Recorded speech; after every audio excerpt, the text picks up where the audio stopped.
പിതൃകർമ്മങ്ങൾ ചെയ്യുന്നതിനായി ലോകത്തിലെ തന്നെ ഏറ്റവും പ്രാധാന്യമുള്ളതും ഉത്തമവുമായി കരുതപ്പെടുന്ന ഒരിടമുണ്ട്. ബദ്രിനാഥിൽ ചെല്ലുമ്പോൾ മറക്കാതെ സന്ദർശിക്കേണ്ട ഒരു സ്ഥലമാണ് ക്ഷേത്രത്തിൻ്റെ വടക്ക് ഭാഗത്തായി അളകനന്ദയുടെ കരയിലുള്ള ബ്രഹ്മകപാൽ എന്ന ഭാഗം. അളകനന്ദയുടെ തീരത്തുകൂടി വടക്കോട്ട് ചെല്ലുമ്പോൾ പ്രത്യേക ആകൃതികളിൽ ചില ശിലാഭാഗങ്ങൾ ഉയർന്നു നിൽക്കുന്നത് കാണാം. അതാണ് ബ്രഹ്മകപാൽ.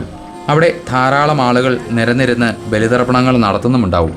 ഈ ബ്രഹ്മകപാലുമായി ബന്ധിച്ച് വളരെയധികം പ്രാധാന്യമുള്ള ഒരു ഐതിഹ്യം പറയുന്നുമുണ്ട്. പുരാണങ്ങളനുസരിച്ച് നുണ പറഞ്ഞതിന് മഹാദേവൻ ബ്രഹ്മദേവൻ്റെ 5ാമത്തെ ശിരസ് നുള്ളിയെടുത്തു. പക്ഷേ ഈ ഒരു പ്രവൃത്തി മൂലം കടുത്ത ബ്രഹ്മഹത്യാഭാവം ബാധിക്കുകയും മഹാദേവൻ്റെ കയ്യിൽ ബ്രഹ്മദേവൻ്റെ ശിരസ് ഒട്ടിപ്പിടിക്കുകയും ചെയ്തു.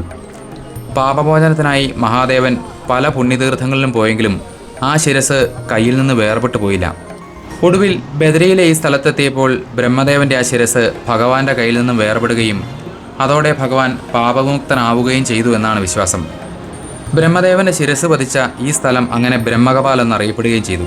അവിടുത്തെ പൂജാരി ഈ കഥകളൊക്കെ വിസ്തരിച്ച് പറഞ്ഞു തരികയും ചെയ്തിരുന്നു. ഇവിടെ വെച്ച് പിതൃക്കൾക്ക് ശ്രാദ്ധം മൂട്ടിയാൽ അവർക്ക് മോക്ഷം ലഭിക്കുമെന്നും പിന്നീട് അവർക്ക് വേണ്ടി മറ്റ് ബലികർമ്മങ്ങളൊന്നും നടത്തിയില്ലെങ്കിലും ദോഷമില്ല എന്നും വിശ്വസിക്കപ്പെടുന്നു. പക്ഷേ നമ്മുടെയൊക്കെ വിശ്വാസമനുസരിച്ച് വർഷാവർഷം ബലിയിടുന്നത് തന്നെയാണ് ഉത്തമമായി കണക്കാക്കുന്നത്. ഗയാശ്രാദ്ധത്തേക്കാൾ 8 മടങ്ങ് പുണ്യം ഇവിടെ ബലിതർപ്പണം നടത്തിയാൽ ലഭിക്കുമെന്നാണ് പറയപ്പെടുന്നത്. കുരുക്ഷേത്ര യുദ്ധാനന്തരം മഹാപ്രസ്ഥാന യാത്രക്കിടയിൽ ഇവിടെ എത്തിയ പാണ്ഡവർ ബന്ധുക്കളെ വധിച്ച പാപത്തിൽ നിന്ന് മുക്തി നേടാൻ ബലിതർപ്പണം നടത്തിയതായും കരുതപ്പെടുന്നു.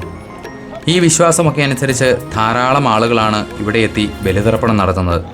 എന്തിന് വിദേശത്തു നിന്ന് പോലും ധാരാളം ആളുകൾ ഇവിടെ എത്തി ബലിതർപ്പണം നടത്തുന്നുണ്ട്. ഇനി ബദ്രീനാഥിൽ പോകുന്നവർ തീർച്ചയായും ഈ ഒരു സ്ഥലം കൂടി സന്ദർശിക്കാൻ മറക്കരുത്.